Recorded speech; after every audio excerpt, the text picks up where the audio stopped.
Welcome friends. क्या आपको पता है कि भारत में टैक्स कौन वसूलता है? केंद्र, राज्य या स्थानीय निकाय? अगर आप वित्तीय संघवाद या फिस्कल फेडरलिज्म को समझ गए तो आपको अर्थशास्त्र की कोई भी परीक्षा में कहीं भी दिक्कत नहीं होगी, क्योंकि यह टॉपिक बहुत सारे पॉइंट्स को कवर करता है। चलिए देखते हैं। अगर आपको ये अच्छा लगे तो इसे अपने दोस्तों के साथ शेयर करेंगे, लाइक करेंगे और इसे सब्सक्राइब भी करेंगे। तो फिस्कल फेडरलिज्म या संघ वित्तीय संघ वह व्यवस्था है जो केंद्र सरकार, राज्य सरकार और स्थानीय निकायों के बीच जो वित्तीय संबंध है उसको निर्धारित करती है। जिससे यह तय होता है कि टैक्स कौन लगाएगा, कर कौन लगाएगा, खर्च कौन करेगा और संसाधनों का बंटवारा कैसे होगा। इसमें बहुत सारे पॉइंट्स हैं, हम लोग पॉइंट वाइज देखेंगे। तो इसकी प्रमुख विशेषताएं हैं: वित्तीय शक्तियों का विभाजन, केंद्र और इस राज्य और स्थानीय निकाय के बीच, सरकार के अनेक स्तर, केंद्रीय स्तर, स्थानीय, राज्य स्तर, स्थानीय स्तर, राजस्व का बंटवारा कैसे होगा, केंद्र को क्या मिलेगा, राज्य को क्या मिलेगा और स्थानीय निकायों को क्या मिलेगा, व्यय का निर्धारण होता है। फिर वित्तीय सहायता, किसको कितनी स्वायत्तता मिलेगी, वित्तीय और सरकार सहकारी संघवाद, कोऑपरेटिव फेडरलिज्म का भी से निर्धारण होता है। इसका मुख्य उद्देश्य है संसाधनों का उचित आवंटन, आय का समान वितरण, आर्थिक स्थिरता और क्षेत्रीय असमानताओं को कम करना। तो अब संसाधनों का उचित आवंटन कैसे होगा? हर सरकार को उसकी जिम्मेदारी के अनुसार धन उपलब्ध कराना। तो उदाहरण है कि केंद्र को क्या क्या मिला है: रक्षा और रेलवे, राज्य को स्वास्थ्य और पुलिस, स्थानीय निकाय को सफाई और पानी। आय का समान वितरण में अमीर और गरीब राज्यों के बीच आर्थिक असमानता को कम करना, बिहार और उत्तर पूर्वी राज्यों को अधिक वित्तीय सहायता देना। आर्थिक स्थिरता, महंगाई, बेरोजगारी और आर्थिक संकट के समय सरकार वित्तीय नीति का उपयोग करती है।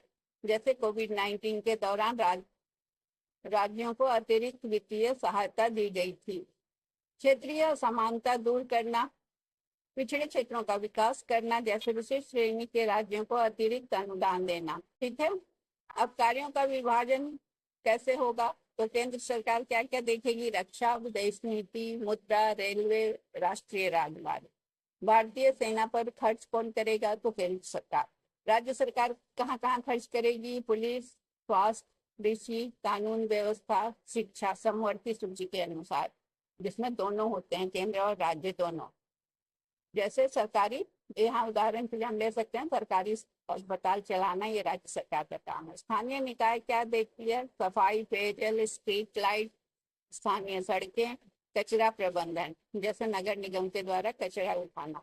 अब राजस्व का विभाजन कैसे होता है? तो केंद्र सरकार कौन कौन सा टैक्स लेती है, किस टैक्स की आय केंद्र सरकार के पास जाती है?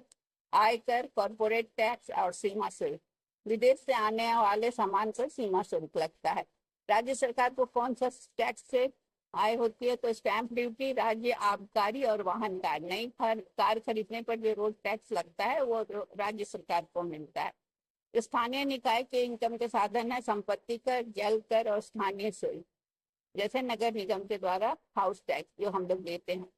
अब इंटर गवर्नमेंटल ट्रांसफर, अंतर सरकारी वित्तीय हस्तांतरण कैसे होता है? टैक्स डिवॉल्यूशन, मतलब केंद्र द्वारा राज्य सरकारों के साथ करों का हिस्सा साझा करना, आय कर का हिस्सा राज्यों को देना। फिर आता है ग्रांट्स इन एड, विशेष उद्देश्य के लिए सहायता देना, जैसे शिक्षा और स्वास्थ्य योजनाओं के लिए अनुदान देना। फिर कुछ स्कीम ऐसे होते हैं जो केंद्र से स्पॉन्सर होते हैं, सेंट्रली स्पॉन्सर्ड स्कीम, CSS योजनाएं, जिसमें खर्च केंद्र और राज्य दोनों मिलकर करते हैं। जैसे PM पोषण, मिड डे मील, इसमें राज्य सरकार भी खर्च करती है और केंद्र सरकार भी। जल जीवन मिशन, ये भी दोनों सरकार का, केंद्र और राज्य सरकार मिलकर करते हैं। भारत में वित्तीय संघवाद का संवैधानिक आधार जो है वो अनुच्छेद 268 से 281 के बीच में दिया हुआ है। करों का वितरण अनुच्छेद 280 में वित्त आयोग की स्थापना के बारे में है। अनुच्छेद 293 राज्यों की उधारी, जो उधार लेते हैं। 7वीं सूची में संघ सूची, राज्य सूची और समवर्ती सूची। समवर्ती सूची संघ और राज्य दोनों के होते हैं, मिलाकर जो कार्य होते हैं उसे समवर्ती सूची में दिखाते हैं। वित्त आयोग का गठन जो है वो राष्ट्रपति के द्वारा प्रत्येक 5 वर्ष में होता है। इस मुख्य कार्य क्या है वित्त आयोग का? करों का बंटवारा, राज्यों को अनुदान, वित्तीय असमानता को कम करना, केंद्र और राज्यों के बीच संतुलन बनाए रखना। 15वें वित्त आयोग ने राज्यों के लिए कर में हिस्सेदारी की सिफारिश की थी। अब जीएसटी और फिस्कल फेडरलिज्म के बारे में जाने। जीएसटी भारत में सहकारी संघवाद का सबसे अच्छा उदाहरण है। जीएसटी काउंसिल के सदस्य केंद्रीय वित्त मंत्री होते हैं और सभी राज्यों के वित्त मंत्री होते हैं। कार्य इनका क्या है? जीएसटी का दर तय करना, कर नीति बनाना और विवादों का समाधान करना। जीएसटी की दरों में बदलाव जीएसटी काउंसिल के द्वारा किया जाता है। तो ये वित्तीय संघवाद का लाभ क्या है? बेहतर शासन, संसाधनों का उचित उपयोग होता है, क्षेत्रीय संतुलित विकास होता है और जवाबदेही होती है सबकी तीनों स्तर पर, राज्य, केंद्र, राज्य और स्थानीय। राज्यों को वित्तीय स्वायत्तता मिलती है कि कहाँ पर वो इंडिपेंडेंट खर्च कर सकते हैं। सार्वजनिक सेवाओं में सुधार होता है। चुनौतियां क्या हैं इनके सामने? बहुत सारी चुनौतियां भी हैं राज्य और केंद्र पर। राज्य जो है वो केंद्र पर बहुत अधिक निर्भर करते हैं। फिर जीएसटी को लेकर विवाद होता है। क्षेत्रीय असमानता, रीजनल कुछ ज्यादा ही समृद्ध राज्य हैं तो कुछ बहुत ही पिछड़े हैं। वित्त आयोग की सिफारिशों पे मतभेद होता है, कोई राज्य सरकार मानने को तैयार, कोई नहीं। सीमित कराधान शक्तियां, अब इसको हम रियल लाइफ एग्जाम्पल से देखते हैं कि केंद्र आयकर एकत्र करता है और उसका एक हिस्सा राज्यों को देता है। राज्य सरकार सरकारी अस्पताल और पुलिस पर खर्च करती है। नगर निगम जो है स्थानीय निकाय में संपत्ति कर लेकर सड़क और सफाई की व्यवस्था करता है। जीएसटी काउंसिल केंद्र और राज्य सरकार समवर्ती सूची में हो गया, संबंधी निर्णय लेते हैं। तो अब हमें देखना है कुछ इंपॉर्टेंट पॉइंट्स, जैसे अनुच्छेद 280 वित्त आयोग। तो ये प्रश्न आ सकता है कि वित्त आयोग की स्थापना किस संविधान के किस अनुच्छेद में की गई है? 7वीं अनुसूची में शक्तियों का विभाजन है राज्य, केंद्र और स्थानीय निकाय के बीच में। जीएसटी सहकारी संघवाद का उदाहरण है। टैक्स डिवॉल्यूशन, करों का राज्यों में बंटवारा। ग्रांट्स इन एड, विशेष अनुदान है जो विशेष स्थिति में दिया जाता है। सीएसएस जो है वो केंद्र और राज्य की संयुक्त योजनाएं हैं। तो आपको याद रखने का है फिस्कल फेडरलिज्म में 4 आर का रूल है। R1 है रेवेन्यू, R2 है रिस्पॉन्सिबिलिटी, R3 है रिसोर्स शेयरिंग और R4 है रीजनल बैलेंस। मतलब राजस्व, जिम्मेदारी, संसाधनों का बंटवारा और क्षेत्रीय संतुलन। इन R4 से आप इसको याद रख सकते हैं। तो अगर ऐसे ही आपको आसान और एग्जाम ओरिएंटेड नोट्स चाहिए तो इस चैनल को फॉलो कीजिए और इसे लाइक और सब्सक्राइब, ठीक है।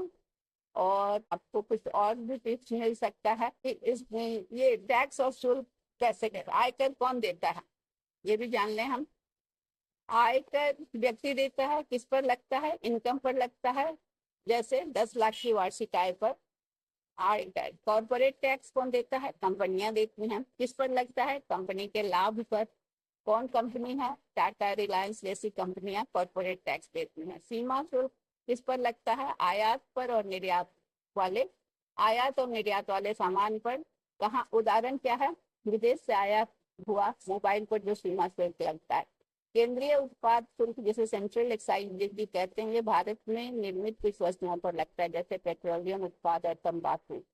पेट्रोल पर उत्पाद शुल्क लगता है एक्साइज ड्यूटी। राज्य आबकारी शुल्क स्टेट एक्साइज ड्यूटी लगता है शराब और नशीले पदार्थों के उत्पादन और बिक्री पर।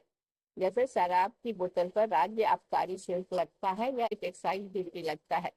वाहन कर, motor vehicle tax, road tax किस पर लगता है? वाहन के पंजीकरण पर। नई कार खरीदते समय आपको रोड टैक्स देना होता है। संपत्ति कर, प्रॉपर्टी टैक्स कौन वसूलता है? नगर निगम या नगर पालिका। किस पर लगता है? मकान, भवन, भूमि पर। घर का वार्षिक हाउस टैक्स जो हम देते हैं। जीएसटी वस्तु और सेवा कर किस पर लगता है? अधिकांश वस्तुओं पर और सेवाओं की बिक्री पर, जैसे होटल, मोबाइल, कपड़े, रेस्टोरेंट आदि पर जीएसटी लगता है। उपयोगकर्ता शुल्क, यूजर्स चार्जेज किस पर लगता है? किसी विशेष सरकारी सेवा से उपयोग पर। जैसे उदाहरण क्या है? पानी का बिल, पार्किंग शुल्क। जब हम यूज करते हैं तब देते हैं, नहीं यूज करते तो नहीं देते हैं। स्थानीय शुल्क, लोकल फी कौन वसूलता है? स्थानीय निकाय, नगर निगम, नगर पालिका।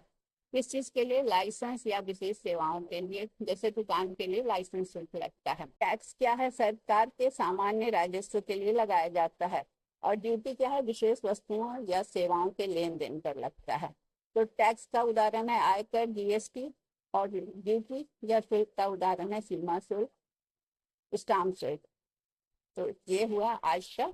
आपके कंपटीशन की तैयारी के लिए अर्थशास्त्र को federal federal federal physical federalism पे इम्पॉर्टेंट टर्म्स जो कि आपकी परीक्षा के ख्याल से बहुत महत्वपूर्ण। Thank you.